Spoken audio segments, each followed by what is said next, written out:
"You're not half the woman Dad's new wife is," my son and his wife said at dinner. I never thought the moment that broke my heart would happen over a plate of roast chicken. You expect betrayals to be loud, dramatic things like in the movies. But in real life, they are quiet. They happen in the spaces between fork bites and polite laughter. They happen in the home you helped build, spoken by the child you raised. It was a humid Tuesday evening in Tampa.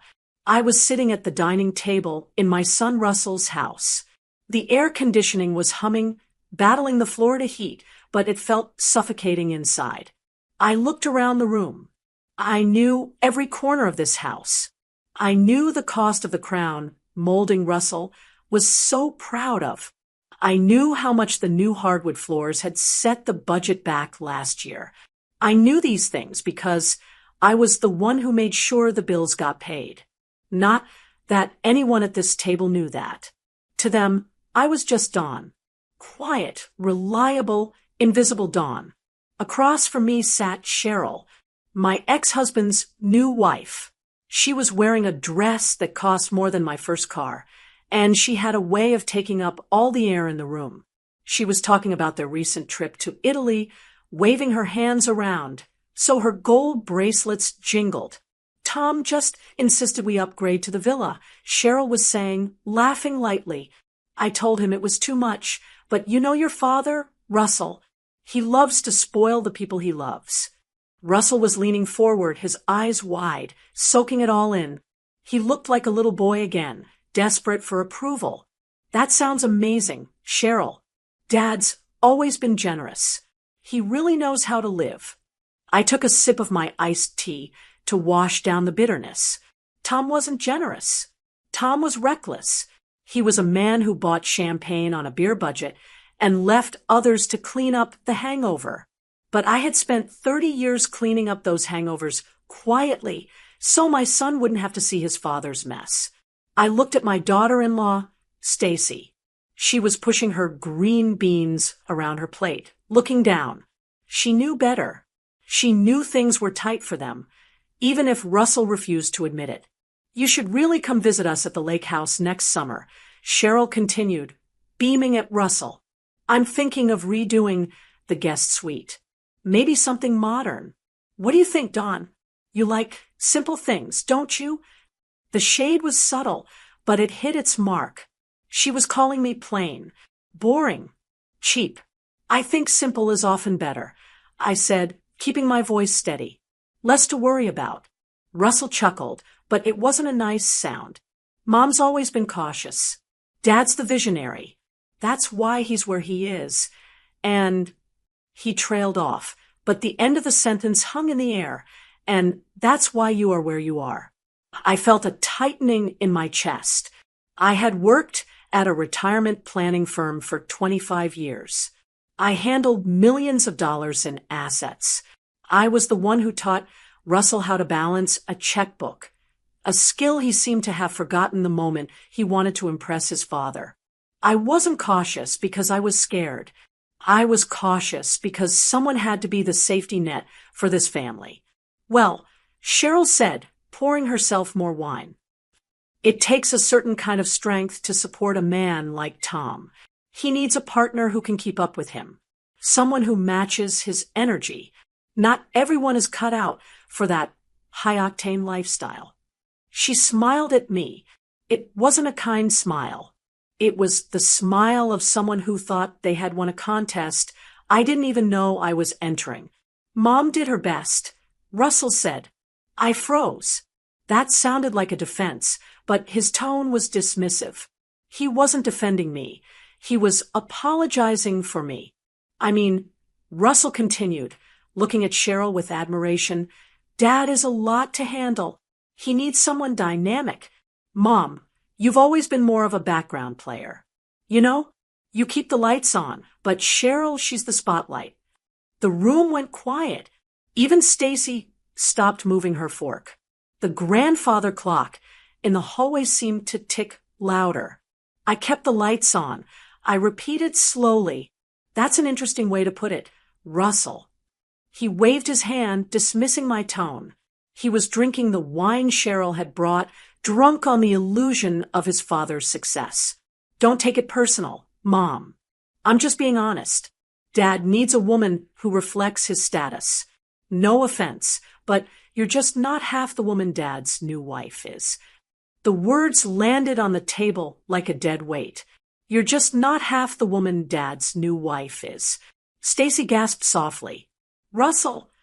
Cheryl didn't look embarrassed. She looked down at her wine glass, hiding a smirk. She loved this. She loved seeing the old model discarded for the new upgrade. My heart hammered against my ribs. My first instinct was to scream. I wanted to flip the table. I wanted to scream. Who do you think paid for this table? Who do you think paid for the roof over your head for the last 2 years while your visionary father bounced checks across 3 counties? The anger rose up in my throat, hot and acidic. I wanted to drag out my phone, log into the bank app, and shove the transaction history in his face. I wanted to show him the family trust transfers that kept his mortgage current every month. I wanted to shatter his little world right then and there. But then I looked at him. I looked at my son, a grown man who was so blinded by glitter he couldn't see the gold. If I screamed now, I would just be the crazy ex-wife. I would be the bitter, jealous woman making a scene. I would prove his point. He thought I was weak. He thought I was a background player. A strange calm washed over me. It was cold and sharp. If I was a background player, then maybe it was time for the background to disappear. Let's see how the play goes without the stage. I didn't yell. I didn't cry. I didn't throw my drink. I just stared at him.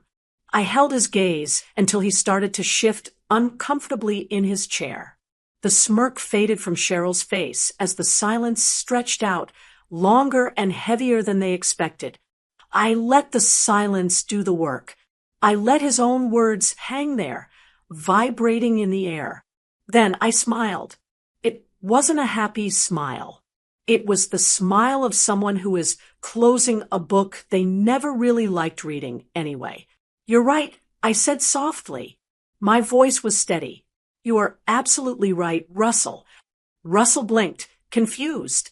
He had braced himself for a fight or tears. He didn't know what to do with agreement. I didn't mean to be harsh, Mom. Just reality. No, I appreciate the honesty, I said. I placed my napkin neatly on the table, lining up the edges with the placemat. I've been trying too hard to hold onto a role that doesn't fit me anymore. If Cheryl is the woman who matches your father's status, then she is the one who should be handling the responsibilities that come with it. Cheryl frowned, sensing a shift she didn't understand. What do you mean? I stood up. I smoothed down my skirt. I picked up my purse. I said, looking directly at my son, I should step back and let Cheryl handle things. It's only fair. Mom, you haven't finished dinner, Stacy said, her voice trembling. She knew. I could see in her eyes that she knew something bad was happening, even if she didn't understand the mechanics of it. I'm not hungry anymore, I said. I looked at the roast chicken, golden and perfect. I looked at the wine glasses. I looked at my son, who was now frowning, trying to decipher if he had won or lost. He thought he had just put me in my place. He thought I was retreating in defeat. Enjoy the rest of your night, I said. And Cheryl, the spotlight is all yours. I turned and walked to the front door. My heels clicked on the hardwood floor, the floor I paid for. I opened the heavy oak door and stepped out into the humid Florida night. I didn't slam the door. I closed it gently with a soft click. That click was the loudest sound I had ever heard. It was the sound of a bank vault closing. It was the sound of a safety net being pulled away. I walked to my car, a sensible sedan parked behind Cheryl's flashy convertible. I got in, started the engine, and drove away. Russell thought he had just established the pecking order. He thought he had elevated his father and his new wife while pushing me down. He had no idea what he had actually done. He didn't know that the background player was the only thing standing between him and financial ruin. He wanted the new wife to be the woman of the house. Fine. Let's see if she can pay the bill. My apartment was quiet when I walked in. That was the first thing I noticed. There was no clinking of expensive wine glasses, no forced laughter, and no one trying to prove they were the most important person in the room. Just the steady hum of my refrigerator and the soft, yellow light from the street lamp filtering through the blinds. I kicked off my heels and placed them neatly by the door. My apartment isn't a palace. It's a 2-bedroom unit in a sturdy, older building. It doesn't have crown molding or imported Italian tile, but it has something Russell's house doesn't have. It's paid for. Every square inch of it belongs to me. There is no bank note hovering over my head. There is no debt keeping me awake at 3 a.m. I walked into the kitchen and poured myself a glass of water. My hands were steady. That surprised me. I thought I would be shaking with anger after what Russell said, but the anger had settled into something else. It felt like clarity. It felt like waking up from a long, confusing dream and finally seeing the room for what it really was. You're just not half the woman Dad's new wife is. The words echoed in the empty kitchen. They didn't hurt as much as they did an hour ago. Now, they just felt like a challenge. I took my glass of water and walked into the second bedroom. I call it my office, though it's really just a guest room with a heavy oak desk in the corner. That desk has been with me for 30 years. It's covered in scratches and ring marks from coffee mugs, but it's solid. It has held up piles of paperwork, tax returns, and late-night budget calculations while the rest of the world slept.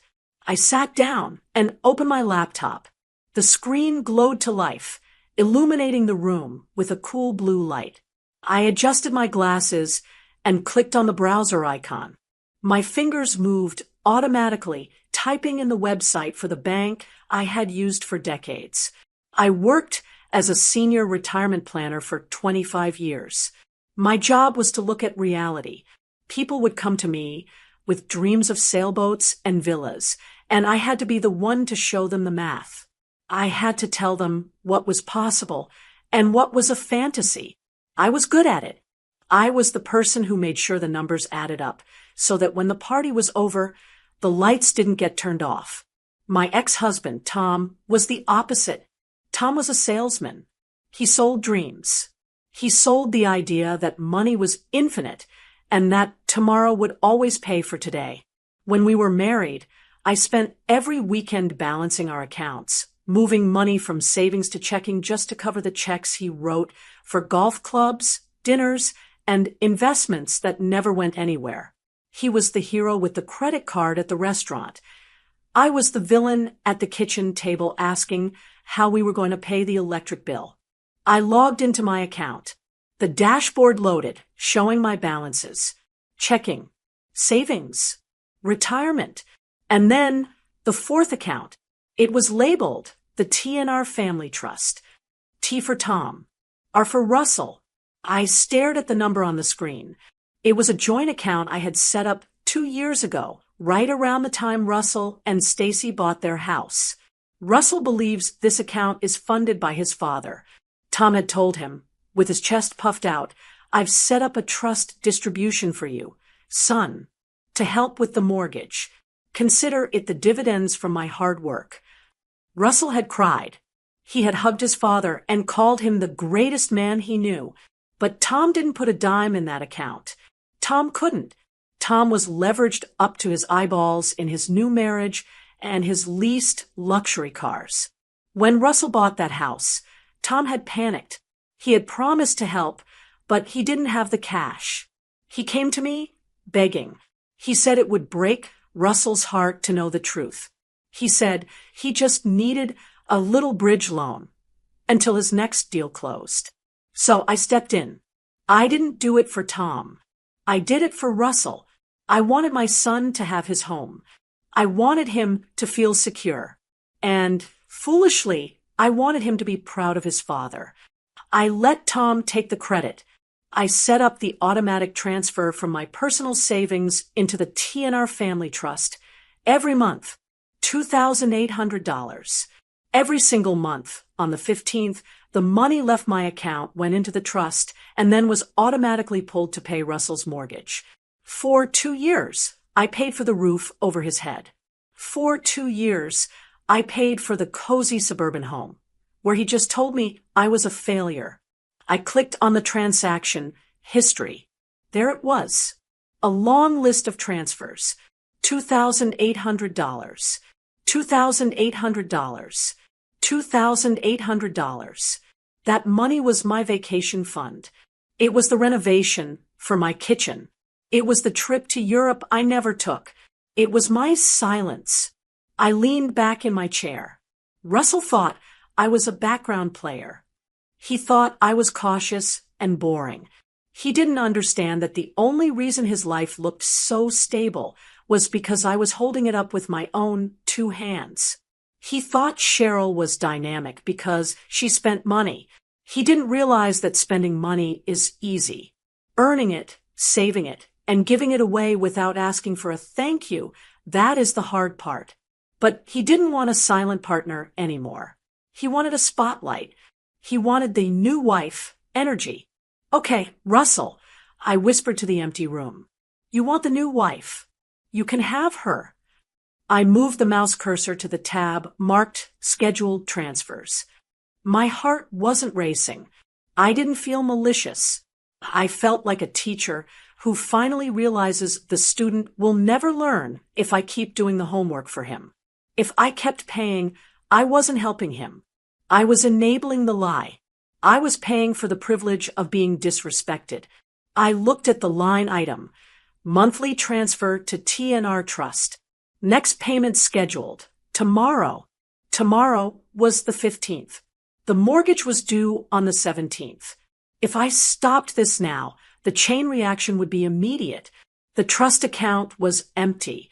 I kept it at 0 balance, transferring the exact amount needed just in time. If I didn't send the money tomorrow, the auto draft for the mortgage would hit an empty account. It would bounce. I hovered over the edit button. Then I moved to cancel. A warning box popped up on the screen, bright red letters asking me if I was sure. Are you sure you want to cancel this recurring transaction? I thought about the dinner. I thought about Cheryl's smug smile. I thought about Russell telling me to step back. He wanted me to step back. Fine. I would step back so far he wouldn't even see me. I wasn't doing this to destroy him. I was doing this to show him reality. Reality is cold. Reality doesn't care about your dad's vision. Reality costs $2,800 a month. I clicked yes. The screen refreshed. The line item was gone. The schedule was empty. Recurring transfer canceled. The green text at the top of the screen confirmed it. It was done. I sat there for a moment, listening to the hum of the refrigerator. The burden I had been carrying for 2 years, the secret, the financial weight, the emotional labor of protecting Tom's ego, it just lifted off my shoulders. I felt lighter. I closed the laptop with a soft snap. I stood up and walked to the window, looking out at the parking lot. I imagined what was happening at Russell's house right now. They were probably still drinking wine. Cheryl was probably telling another story about a hotel in Paris. Russell was probably laughing, feeling lucky to be part of such a glamorous family. They had no idea that the engine running their life had just been turned off. I turned off the light in my office. I was ready for bed. For the first time in a long time, I was going to sleep soundly. As I walked to my bedroom, I whispered one last thing into the darkness. Let's see how much woman Cheryl is when the bill comes due. 30 days. That is how long it takes for a habit to break. Or so they say. For 30 days, I didn't check the stock market. I didn't look at Russell's bank balance. I didn't worry about whether Tom's visionary business deals were actually closing or just expanding his debt. For 30 days, I just lived. It was a Tuesday morning, exactly 1 month after that disastrous dinner. The Florida sun was already warm, but the air in my garden felt fresh. I was on my knees in the dirt, planting marigolds. I love marigolds. They are tough. They don't need much fussing over. You put them in the ground, give them a little water, and they bloom bright and strong, asking for nothing in return. They remind me of the woman I used to be before I let my family treat me like a doormat. I wiped a smudge of soil off my cheek and sat back on my heels. I took a sip of my lemonade. It was quiet. The only sound was the wind in the palm fronds and the distant hum of traffic. I looked at my watch. It was 9:15 a.m. A small, cold smile touched my lips. I knew that time. For 2 years, 9:15 a.m. on the 17th of the month was a sacred time. That was the moment the automated system at the bank processed the mortgage payments. That was the moment the computer at the bank would reach out to the TNR Family Trust account looking for $2,800. For 24 months, that computer found the money waiting there, placed by me silently and reliably. But today was different. Today, at 9:15 a.m., that computer was going to reach out and grab a handful of air. I didn't need to be at Russell's house to know exactly what was happening. I had raised that boy. I knew his routine. I knew he was sitting at his kitchen island right now, probably drinking an espresso from that expensive machine Stacy insisted they needed. He would be checking his phone, scrolling through emails, feeling good about himself. He probably felt like a man who had everything under control. And then the notification would hit. I could almost see it. The phone would vibrate against the marble countertop.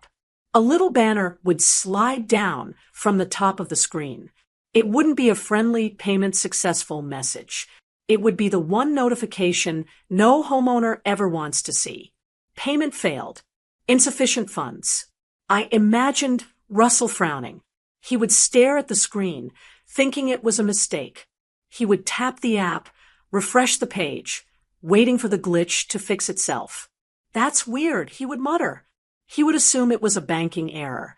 After all, his father was rich. His father was the great Tom Welker. Tom didn't bounce checks. Tom didn't miss payments.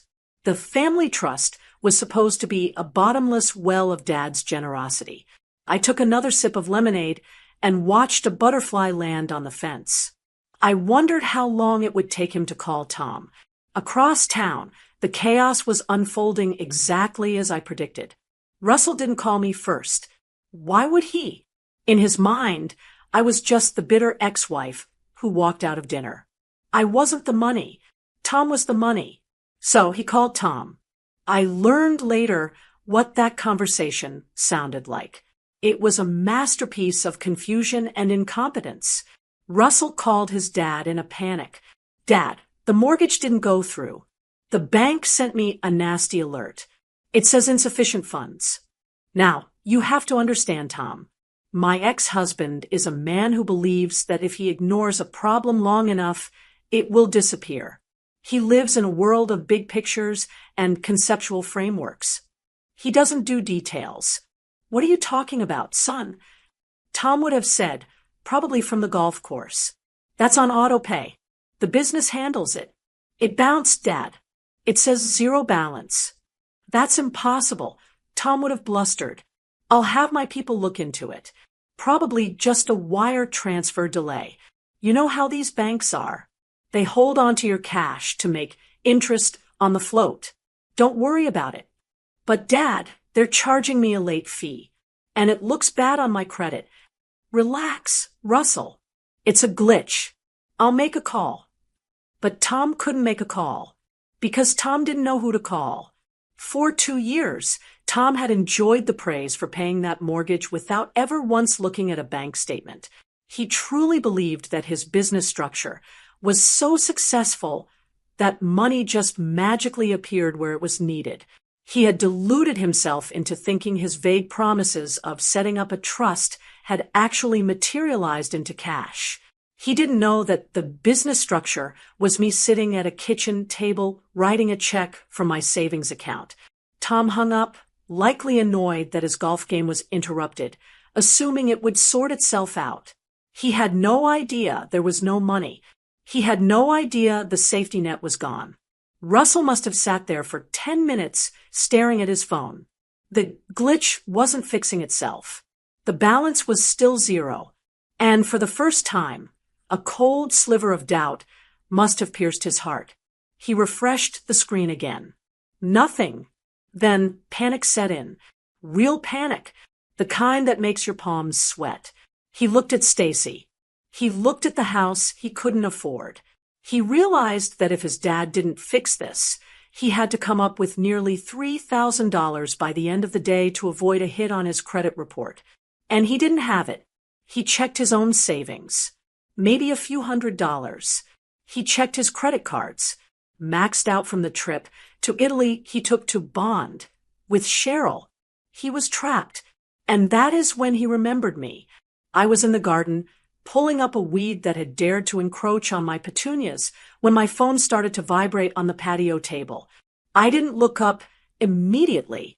I finished pulling the weed, shook the dirt off the roots, and tossed it into the compost bucket. Only then did I wipe my hands on my apron and walk over to the table. The screen was lighting up. Russell calling. I stared at the name. For 30 years, that name on my phone meant drop everything. If Russell called, I answered. If he needed money, I transferred it. If he needed advice, I gave it. If he needed comfort, I provided it. I was the mother. That was my job. But then I remembered his voice from the dinner. You're just not half the woman Dad's new wife is. If I wasn't half the woman, then I certainly wasn't the woman who solved financial emergencies. That sounded like a job for a dynamic woman. That sounded like a job for Cheryl. The phone kept ringing. It buzzed angrily against the glass table. I reached out, my finger hovering over the green button. It was instinct. It was the habit of a lifetime trying to pull me back in. I could answer. I could tell him, "Oh, don't worry, honey. I'll fix it. I'll transfer the money right now." I could save him. Again. But if I saved him, he would never learn. If I saved him, he would go right back to thinking his father was a hero, and I was just the background noise. He would go back to disrespecting me the moment the check cleared. I pulled my hand back. I let it ring. The ringing stopped. The screen went dark. I let out a breath I didn't know I was holding. The silence returned to the garden, sweeter than before. 2 minutes later, the phone buzzed again. Then a text message pinged. "Mom, please pick up. It's an emergency." "Mom, something is wrong with the trust account. Dad isn't answering." "Mom, are you there?" I read the messages. I felt a twinge of guilt, sharp and familiar, but I pushed it down. I picked up my watering can. The marigolds needed water. The sun was getting high, and if I didn't tend to them now, they would wilt. I walked back to the flower bed, leaving the phone on the table. Russell was about to learn a very expensive lesson in finance. He was about to learn that money doesn't come from vision. It doesn't come from status. And it certainly doesn't come from a father who treats his family like an audience for his one-man show. Money comes from work. It comes from sacrifice. And when you insult the person who signs the checks stop coming. I poured the water over the thirsty flowers and hummed a little tune. It was cruel, maybe, but sometimes you have to let the house of cards fall so people can finally see that the foundation was missing all along. I didn't answer the phone for the rest of the day. I wasn't in Russell's kitchen that afternoon, but I didn't need to be. I knew the layout of the room. I knew how the afternoon sun hit the quartz countertops I had helped him pick out. And I knew exactly what desperation looked like on my son's face. By 4 p.m., the silence from my end was deafening. Russell had called me 5 times. He had texted me 6 times. He had called his father a dozen times, only to be sent to voicemail because Tom was likely on the back nine, losing money he didn't have on a wager he couldn't afford. The deadline for the mortgage payment was 5 p.m. After that, the late fee would kick in, and the mark on his credit report would follow shortly after. For a young man trying to build a reputation in the business world, a bounced mortgage payment is like a stain on a white shirt. It's the only thing people see.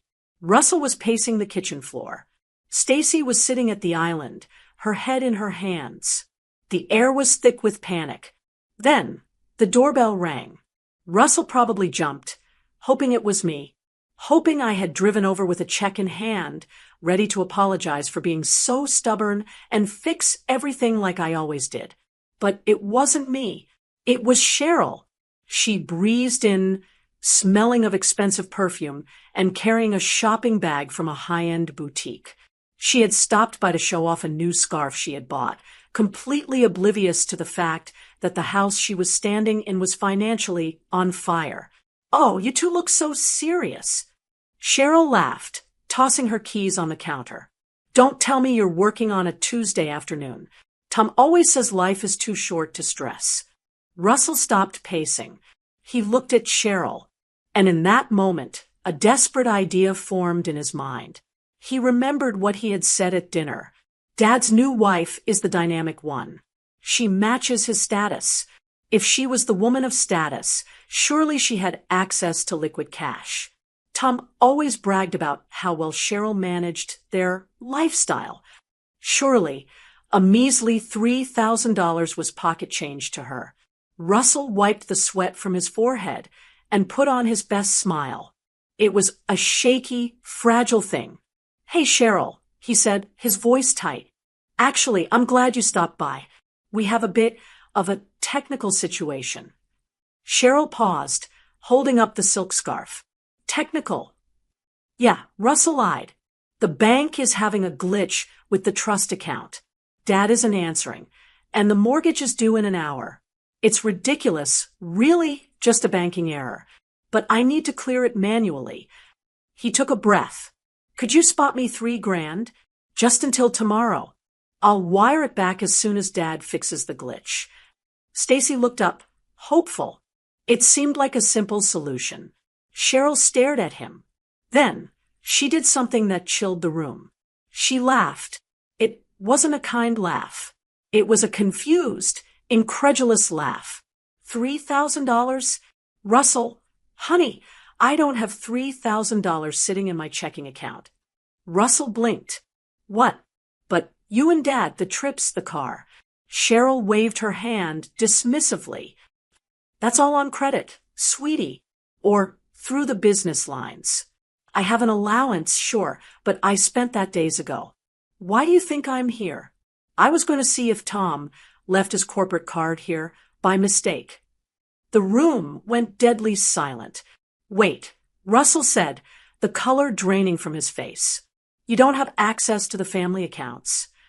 "There are no family accounts," Cheryl said, her voice turning sharp. "Tom handles the big money. I just handle the social calendar. I thought you were the one with the trust fund. I figured that house was paid for in cash with the way Tom talks about it." She looked around the kitchen, her eyes narrowing. "Wait a minute. Are you telling me you guys are broke?" "We aren't broke," Russell snapped, his voice cracking. "It's just a glitch with the transfer." "Well, don't look at me," Cheryl said, grabbing her shopping bag. "I married your father for the lifestyle, Russell, not to bail out his adult children. If the check bounced, that's between you and him. I have a nail appointment." And just like that, the dynamic woman, the woman I wasn't half of, turned on her heel and walked out. She didn't offer to help. She didn't offer to call Tom. She protected herself. The front door closed, leaving Russell and Stacy alone in the wreckage of their assumptions. Russell sank onto the bar stool. The reality was setting in. There was no magical pot of gold. There was no wealthy stepmother coming to save the day. I don't understand, Russell whispered. The money has been there every month for 2 years. Dad said he set it up. It happens automatically. Stacy stood up. She walked over to the laptop sitting open on the counter. Stacy is quiet, but she is observant. She had been listening to me for years, even when Russell wasn't. Russell, she said firmly, log into the bank.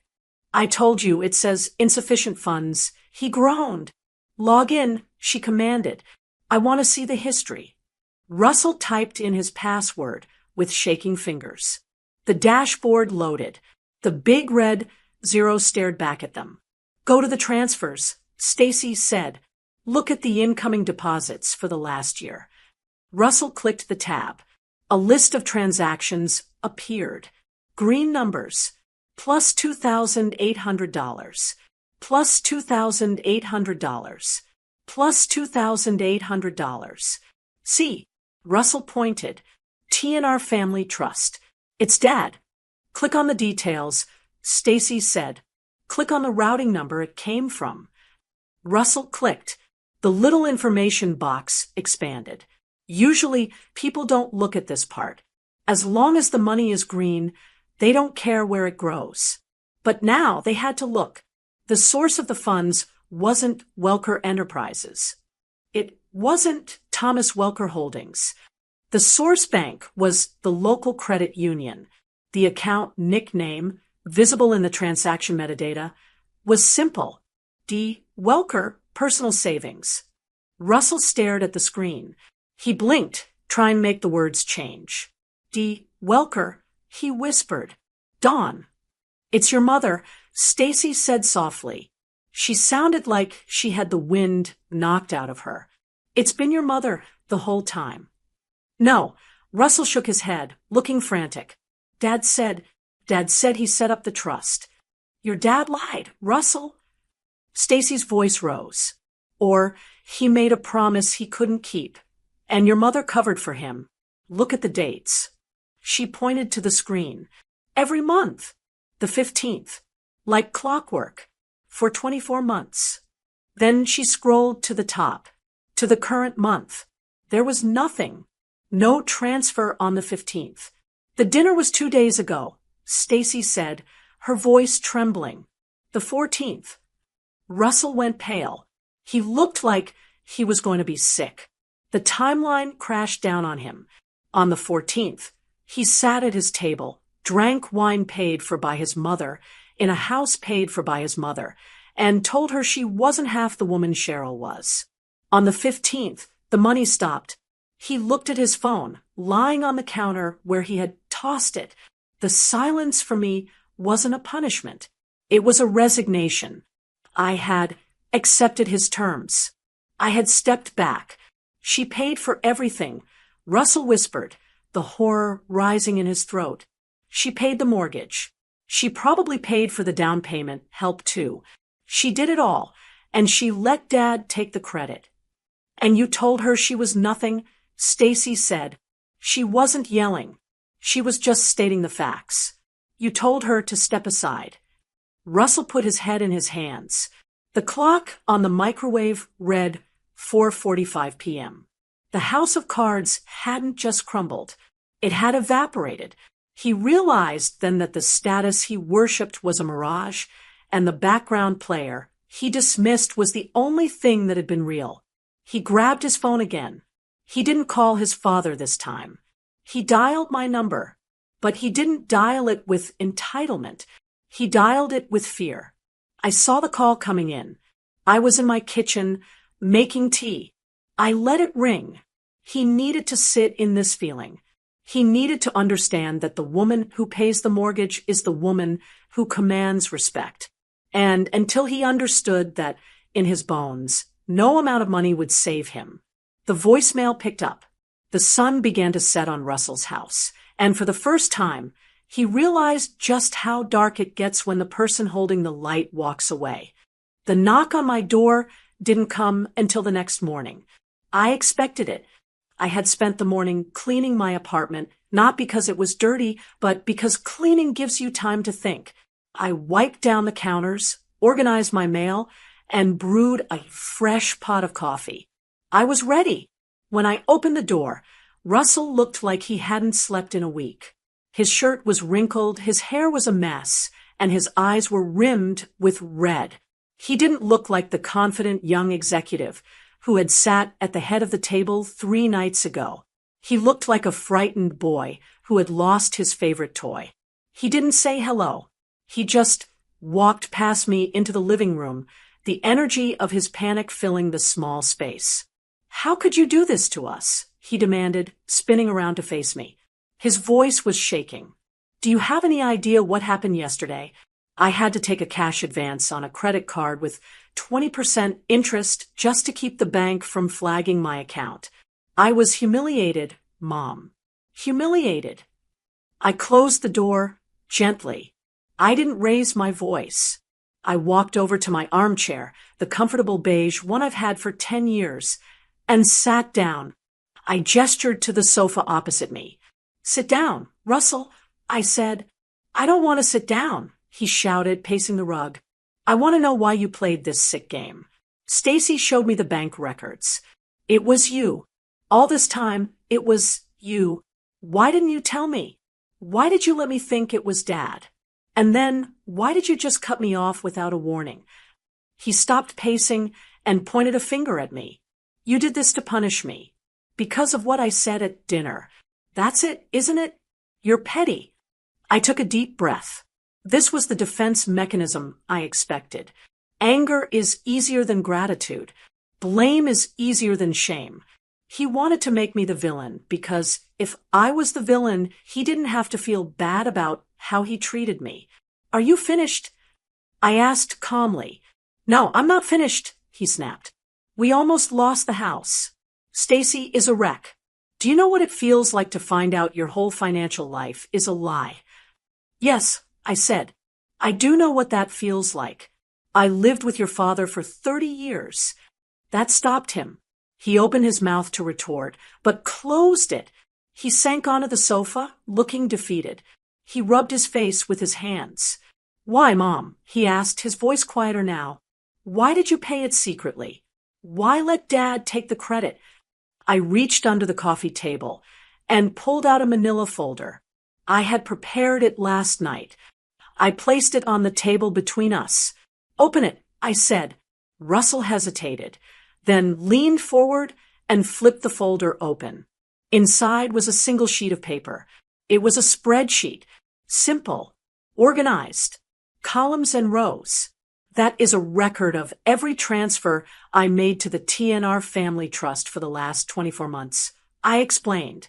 $2,800 a month, multiplied by 24 months. Russell looked at the total at the bottom of the page. $67,200. He stared at the number. $67,000. That is a lot of money. That is a luxury car. That is a down payment. That is a retirement nest egg. Your father was supposed to pay it, I said, keeping my voice even. When you bought the house, he promised to help. But when the first bill came due, he didn't have the money. He called me in a panic. He said if he told you the truth, that he was over-leveraged and cash poor, it would crush you. He begged me to cover it just for a few months until his deal closed. I looked at my son. I didn't want you to see your hero fail, Russell. I wanted you to feel secure in your home. So I paid it. And then the next month came, and he still didn't have it. And the next. It became a habit. I paid for your security with my silence. Russell ran his finger over the rows of numbers. He looked sick. I had no idea, he whispered. I thought he was handling it. I know you did, I said, and because you thought he was handling it, you treated him like a king. You gave him the head of the table. You poured him the best wine. You listened to his stories about vision and success with stars in your eyes. I leaned forward slightly, and me, I was just the background player. I was the cautious one. The boring one. Russell flinched. He couldn't meet my eyes. But that's not why I stopped paying. Russell, I continued. I didn't stop because I was angry. I didn't stop to be petty. Then why? He asked, looking up at me with watery eyes. Because of what you said, I replied. And I don't mean the insult. I mean the logic. I stood up and walked over to the window. I needed him to hear this clearly. You sat at that table and told me I wasn't half the woman Cheryl is. You said she matched your father's status. You said she was dynamic. I turned back to him. You said I wasn't half the woman she is. I assumed that meant she was twice as rich. So I stepped back to let the better woman take care of you. The room went dead silent. The words hung there, heavy and undeniable. Russell opened his mouth, but no sound came out. He realized the trap he had built for himself. He had equated value with flashiness. He had equated worth with appearance. He had insulted the hand that fed him because he liked the shiny jewelry on the other hand better. I figured. I went on that if Cheryl is such a high-status woman, surely she could handle a simple mortgage payment. Surely the woman who vacations in Italy doesn't need help from a boring retirement planner. Russell looked down at his shoes. His face was burning red. The shame was radiating off him in waves. She laughed at me, Russell whispered. Who? Cheryl, he said, his voice cracking. When I asked her for help yesterday, she laughed. She said she didn't have the money. She said she married Dad for the lifestyle, not to bail us out. I nodded slowly. Of course she did, because that is who she is. She is a consumer, Russell. She consumes attention, she consumes money, and she consumes credit. But she doesn't build anything. When the bill comes, people like Cheryl leave the table. I walked back to the chair and sat down. I picked up my coffee cup. I am not half the woman she is. I said softly, I am the woman who paid your bills for 2 years without asking for a thank you. I am the woman who secured your future while she spent it. I am the woman who has a positive net worth and a paid-off apartment. I took a sip of coffee. And now I am the woman who is retired from paying your mortgage. Russell closed the folder. He looked at the plain manila cover. He looked at me. For the first time in years, he wasn't looking at Mom, the cautious ex-wife. He was looking at a woman he didn't recognize, a woman of immense strength who had finally decided to stop carrying him. I'm sorry, he whispered. It was the first genuine thing he had said since he walked in. I know you are, I said. You're sorry because you're scared. You're sorry because the safety net is gone, and you have to actually figure out how to live the lifestyle you've been pretending to afford. I stood up again. The conversation was over. I wasn't going to hug him and tell him it would be okay. I wasn't going to fix this. You should go home to your wife, Russell. You have a lot of math to do, and I suggest you start by looking at your father's vision a little more closely. Russell stood up slowly. He looked like an old man. He walked to the door, clutching the folder, the evidence of his mother's love and his own blindness. He paused at the threshold. What am I going to do? You'll figure it out, I said. You're smart. You just got distracted by the glitter. He nodded, swallowed hard, and walked out. I locked the door behind him. I went back to my chair and looked at the empty spot on the table where the folder had been. It cost me $67,000 to teach my son that lesson. It was expensive, but seeing him finally understand the value of $1 and the value of his mother, that was priceless. I didn't want to go back to that house.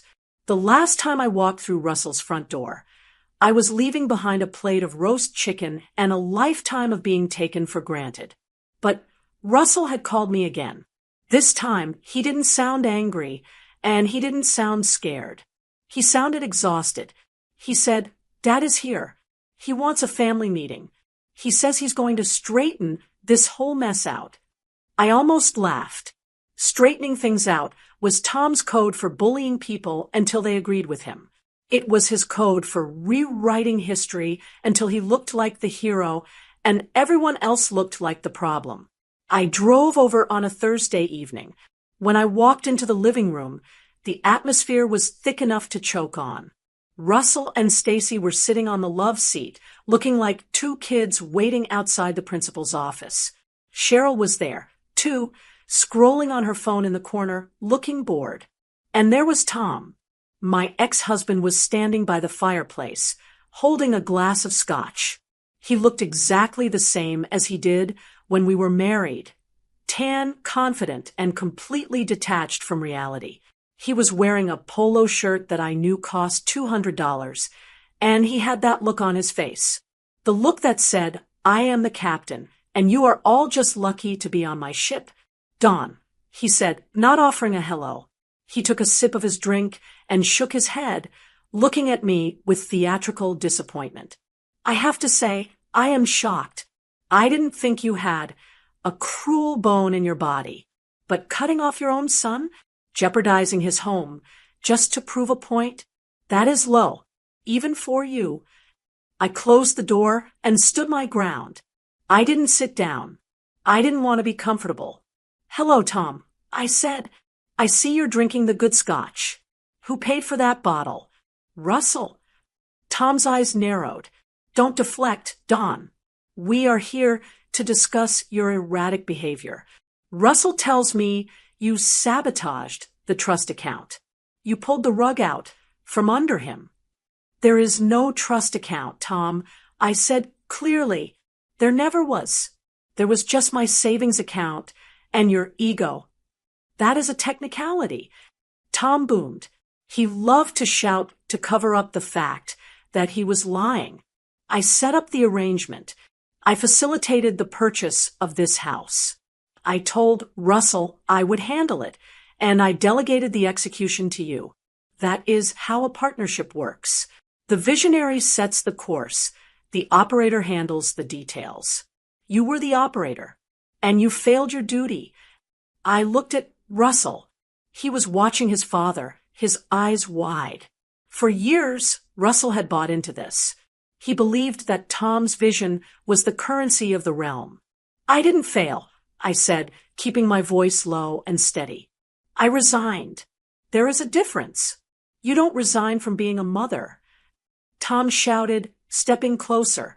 "You don't leave your child high and dry because your feelings got hurt at a dinner party. You selfish woman. You have always been small-minded, Dawn. You worry about pennies while I am trying to build a legacy for this boy." The word selfish hung in the air. That was the trigger. For 30 years, every time I asked him not to buy a new car we couldn't afford, I was selfish. Every time I asked him to put money aside for taxes instead of a vacation, I was small-minded. Every time I saved us from ruin, I was the villain because I made him look at the math. I felt a fire ignite in my chest, but this wasn't the wild, uncontrolled fire of anger. It was the controlled burn of truth. "Let's talk about your legacy, Tom," I said. I walked into the center of the room.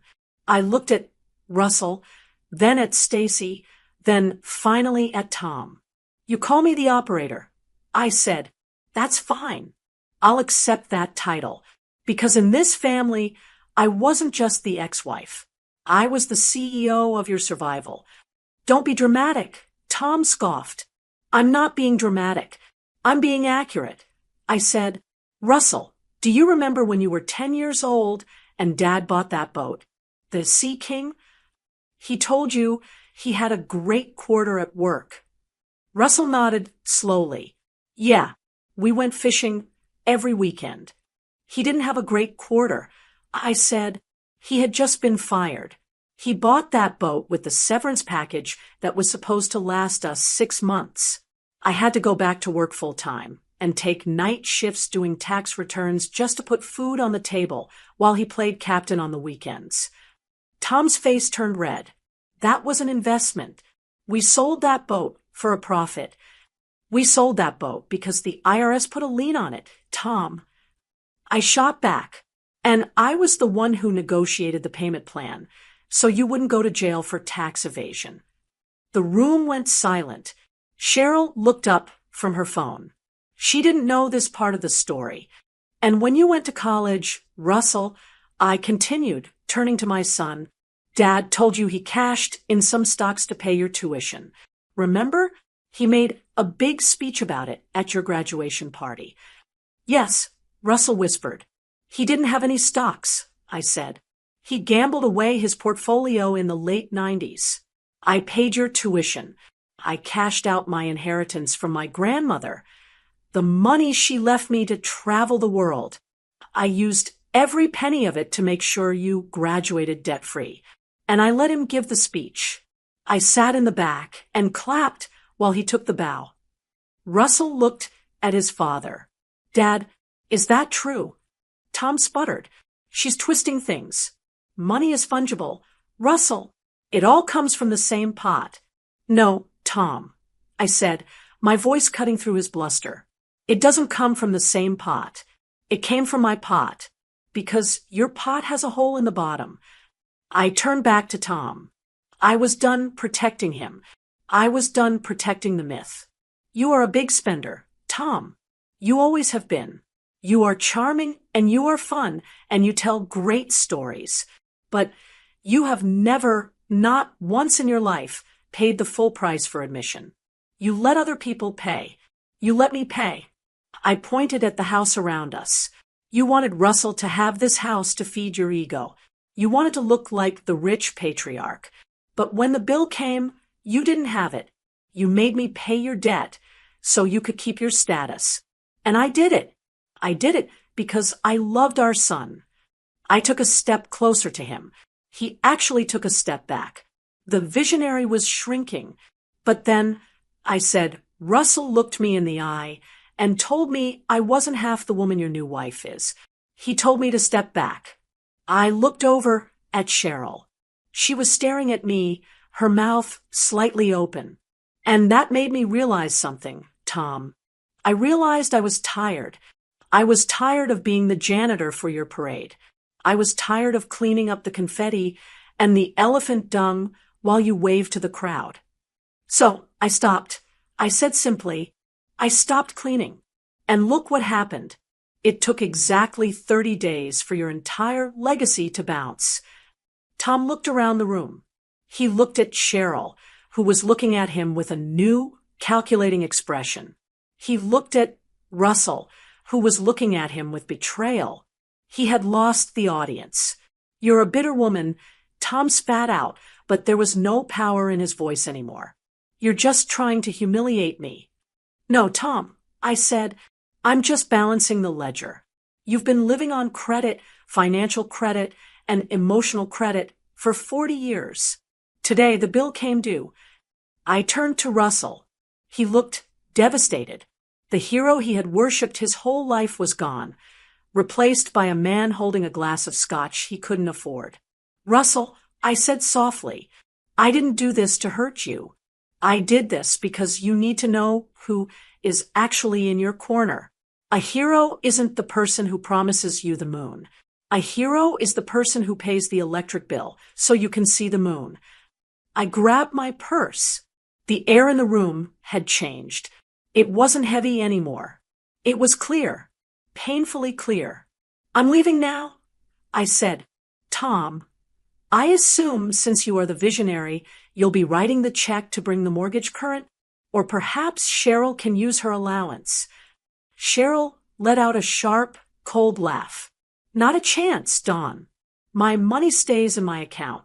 Tom looked at his new wife, shocked. Cheryl, but we're partners. We're partners in fun, Tom, Cheryl said, standing up. I didn't sign up for debt. I opened the front door. The cool night air hit my face. Good luck, everyone, I said. I walked out to my car. I didn't look back. I didn't need to. I knew exactly what was happening in that living room. The myth was dead. The statue had crumbled. And for the first time in my life, I wasn't going to be the one to glue it back together. 2 days passed after the explosion at Russell's house. 2 days of absolute radio silence. I didn't call to check on them. I didn't text Stacy to see if they were okay. I stayed in my lane. I went to the grocery store. I bought fresh fruit. I read a book on my balcony. I was done chasing people who didn't want to be caught. When the doorbell finally rang on Saturday afternoon, I knew who it was. It wasn't the frantic, angry pounding of a son demanding answers. It was a hesitant, soft knock, the kind of knock that asks for permission to exist. I opened the door. Russell and Stacy were standing there. They looked like they had aged 10 years in 48 hours. Russell's shoulders were slumped, and the arrogance that usually held his chin up was gone. Stacy looked tired, but there was something else in her eyes, a sharpness I hadn't seen before. "Hi, Mom," Russell said. His voice was cracked. "Come in," I said. I didn't offer them food. I didn't rush to make coffee. I walked to the living room and sat in my armchair. They sat on the sofa, close together, holding hands like two castaways on a raft. The silence stretched out. It wasn't awkward. It was necessary. "We saw Dad yesterday." Russell started looking at the floor. "He told us he couldn't help. He said his assets are liquid right now. He gave me a lecture on bootstrapping and then got in his leased Mercedes and drove away." "I'm not surprised," I said. "Cheryl blocked my number."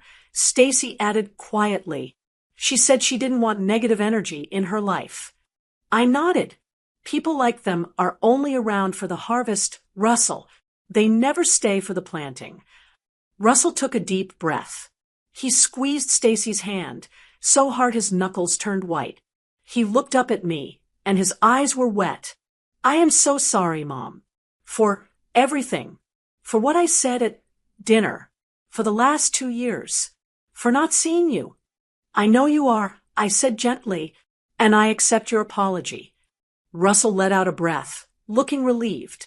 He leaned forward, a spark of hope returning to his eyes. "Thank you. That means everything.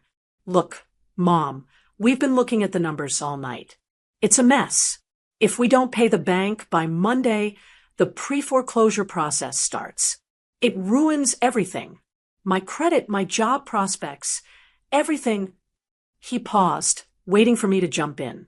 When I didn't, he continued, faster this time. "So, I was hoping, now that we cleared the air, maybe we could restart the arrangement just for a few months, just until I get a promotion or find a side gig. I swear I'll pay you back eventually. But right now we are drowning. We just need the tap turned back on." There it was. The ask. He thought that an apology was a coin you put in a vending machine to get a result. He thought that saying, "I'm sorry," wiped the slate clean and restored the bank balance. He still didn't get it. I looked at my son. I loved him more than my own life. But loving someone doesn't mean saving them from themselves. "No," I said. The word hung in the air, simple and heavy. Russell blinked. "What?" "The answer is no, Russell. I will not restart the payments. Not for a few months. Not for 1 month. But you accepted my apology," he stammered. "You said you forgave me." "I do forgive you," I said, "but forgiveness is emotional. Money is practical. Those are two different things." "Mom, please," he begged, his voice rising in desperation. "We will lose the house. We can't afford the mortgage on our own. It's too high." "Then you are living in the wrong house," I said. Russell looked like I had slapped him. "How can you be so cold? You have the money. You showed me the chart. You have savings." "I do," I said firmly. "And those savings are my freedom. They are my security against a world that overlooks women my age. I spent 2 years pouring that security into a hole because I wanted you to feel big. I wanted you to feel successful. But Russell, you aren't successful if your mother is paying your bills." I stood up and walked over to the window, looking out at the parking lot. I realized something this week. I said, turning back to them. Money without respect is just servitude. When I pay your bills while you treat me like a background player, I am not being a mother. I am being a servant. I am being a doormat.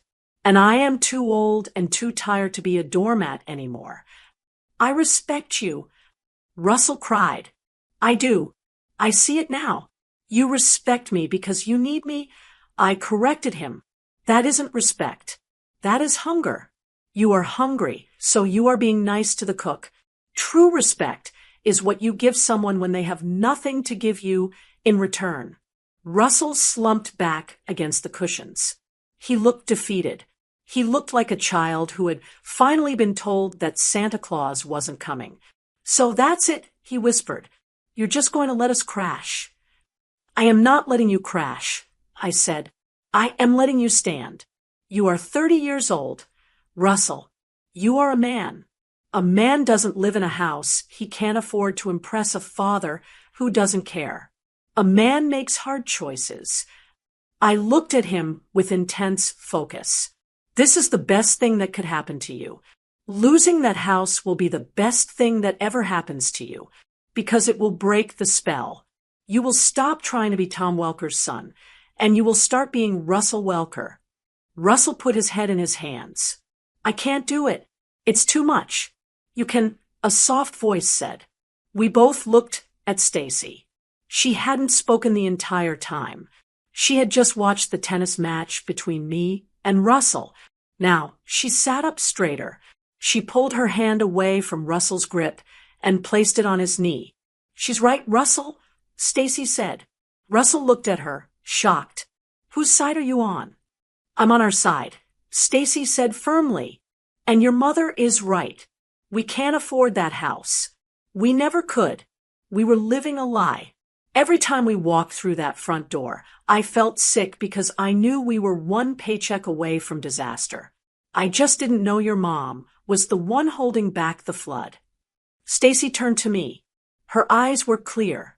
There was no anger in them, only a strange kind of relief. Thank you, Dawn, she said. Stacy, Russell hissed.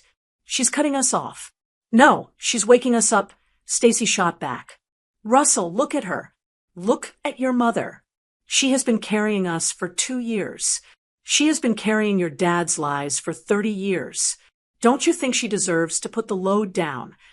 Russell looked at me, really looked at me. He saw the gray in my hair.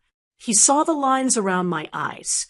He saw the simple clothes I wore so that he could have crown molding.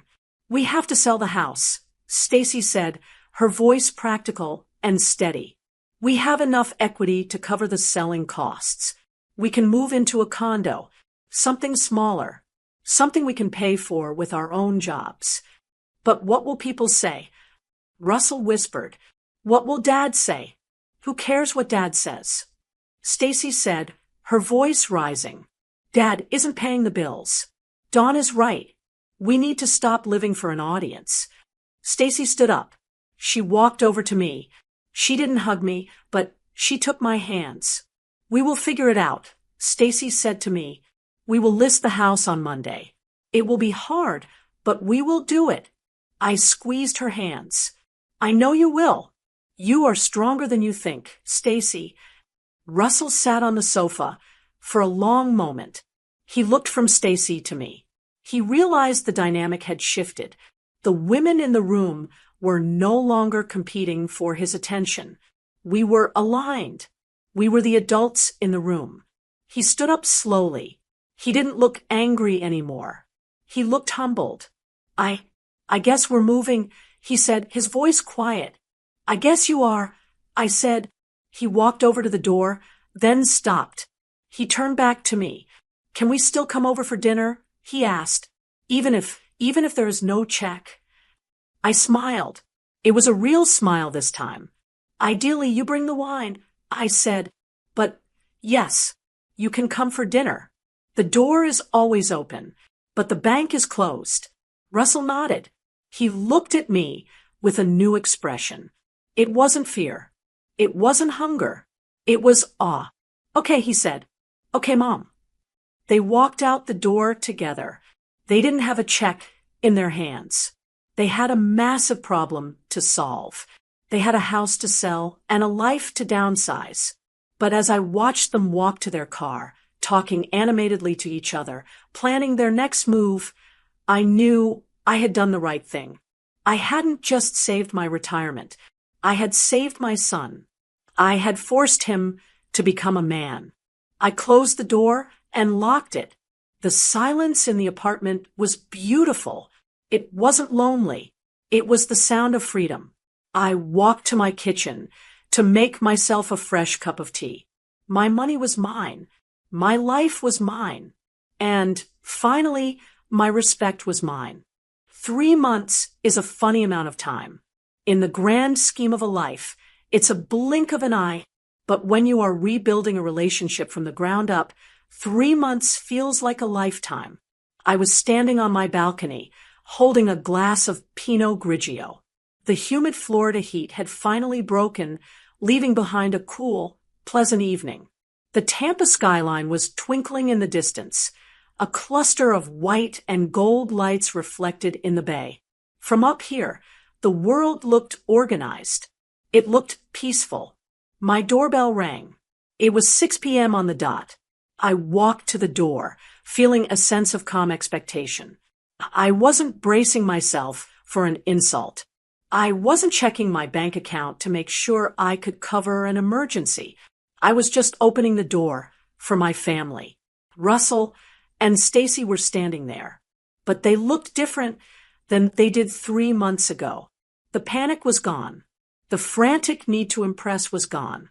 Russell was wearing a simple t-shirt and jeans. Stacy was holding a bottle of wine and a Tupperware container. "Hey, Mom," Russell said. He smiled, and for the first time in years, the smile reached his eyes. "Hi, honey," I said, stepping aside. "Come on in." They walked into my apartment. It felt fuller with them in it, but not crowded. "We brought dessert," Stacy said, holding up the container. "I made that lemon bar recipe you gave me. It's not as good as yours, but I tried. I'm sure it's delicious," I said. We sat down for dinner. I had made a simple pot roast. No catered food. No expensive cuts of steak to show off. Just comfort food. As we ate, Russell told me about their new place. They had sold the big house in the suburbs. It sold quickly, thank goodness, and they had just enough equity to clear the mortgage and put a deposit on a 2-bedroom townhouse closer to the city. "It's small," Russell admitted, cutting a piece of potato. "We had to sell a lot of the furniture. The giant dining table didn't fit, and we got rid of the guest bedroom set." He paused, looking at me. "But the mortgage is half of what we were paying. Stacy and I did the budget last night. We actually have money left over at the end of the month. Real money, not Dad's imaginary money." I nodded, feeling a swell of pride. "That is called freedom, Russell. It feels good, doesn't it?" "It does," he said. "It's weird not having the big lawn or the status address, but I sleep better. I haven't woken up in a panic since we moved." Stacy chimed in. "And Cheryl actually called us yesterday." I raised an eyebrow. "Oh, what did the new Mrs. Welker want?" "She wanted to know if we wanted to buy their patio furniture." Stacy laughed. "She said she's redecorating again. Can you believe it? She didn't ask how the move went.